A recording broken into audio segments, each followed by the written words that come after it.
MC ने एक clear guideline declare की है। विदेश में हमारे स्टूडेंट जाके डॉक्टर ना बने ऐसा हम नहीं चाहते हो, चाहे डॉक्टर बने हमें कोई दिक्कत नहीं, लेकिन hi everyone, welcome to back our channel. So student, इस वीडियो में आज हम बात करेंगे कुछ एनएमसी की गाइडलाइंस की, जो हमें अभी अपडेट मिली है। एनएमसी ने कुछ गाइडलाइंस निकाली है उन स्टूडेंट के लिए जो बच्चे प्लान कर रहे हैं अपना एमबीबीएस अब्रॉड से करने के लिए, किसी भी कंट्री से, चाहे वो रशिया हो, चाहे वो जॉर्जिया हो, चाहे वो किर्गिस्तान हो, कजाकिस्तान हो, किसी भी कंट्री से अगर आप प्लान कर रहे हो एमबीबीएस करने के लिए, तो मेक श्योर ये तीन जो गाइडलाइंस है, ये जो 3 पॉइंट्स है, 3 से 4 पॉइंट्स हमारे पास कुछ ऐसे हैं जिनको आप पूरी तरीके से फॉलो करके ही आप अपना एमबीबीएस अब्रॉड से कर सकते हो।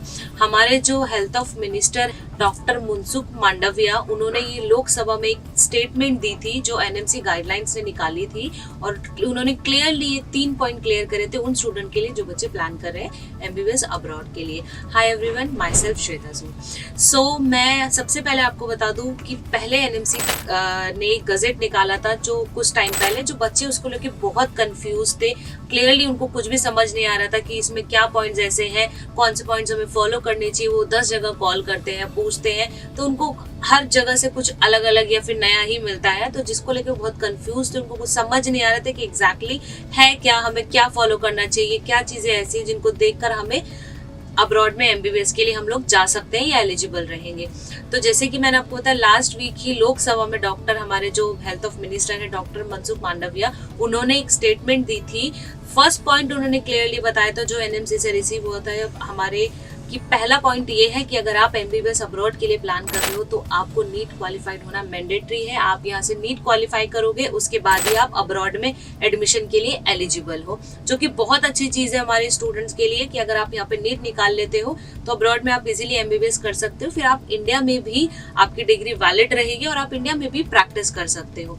दूसरा पॉइंट ये था कि अगर आप अब्रॉड में एमबीबीएस करने के लिए जा रहे हो, सबसे अच्छी चीज है कि इंडिया का जो कोर्स है, करिकुलम है, कि वो आपका पूरा अब्रॉड की जितनी भी यूनिवर्सिटी अगर आप अब्रॉड से कर रहे हो तो इंडिया की इक्विवेलेंट होना चाहिए वो कोर्स पूरा। अगर आप बाहर कर रहे हो, लाइक 54 मंथ्स की आपकी एमबीबीएस होनी चाहिए, आपको ऑफलाइन क्लासेस ही लेनी चाहिए। तो ये सारी चीजें उन्होंने सेकंड पॉइंट में कहा है कि जो भी आप बाहर किसी भी यूनिवर्सिटी में कर रहे हो, उसका जो पूरा कोर्स करिकुलम है, कोर्स ड्यूरेशन, सब कुछ जितना भी अगर आप वहाँ पढ़ाई करो तो वो इंडिया के इक्विवेलेंट होना चाहिए। थर्ड पॉइंट इसमें ये है कि आप अगर एमबीबीएस करने किसी भी कंट्री में जा रहे हो तो मेक श्योर कि आपके पास वहाँ का प्रैक्टिस लाइसेंस होना चाहिए, आप यूनिवर्सिटी का आपके पास रजिस्ट्रेशन होना चाहिए। ऑब्वियसली बहुत अच्छी चीज है कि अगर आप पहले क्या होता था कि आप वहाँ पे जाते थे और आप अपना जो भी आपका ईयर कंप्लीट हो जाता, डिग्री लेके आप वापस इंडिया आ जाते थे, उसके बाद आपको एफएमजी यहाँ पे देना पड़ता था, एक एग्जाम क्लियर करना पड़ता था, उसके बाद ही आप आगे यहाँ पे इंटर्नशिप करते थे, आपको लाइसेंस मिलता था और भी बाकी चीजें होती थी।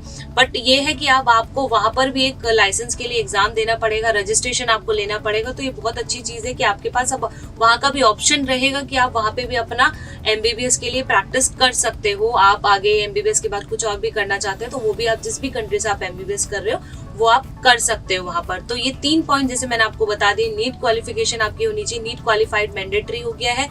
इंडिया करिकुलम जो आपका है, पूरा इंडिया में एमबीबीएस जिस तरीके से कराया जाता है, जितने महीने का इंडिया में एमबीबीएस है, 5.5 साल का, वहां पर भी 5.5 साल का होना चाहिए। इंडिया इक्विवेलेंट कोर्स आपको वहां पे मिलना चाहिए।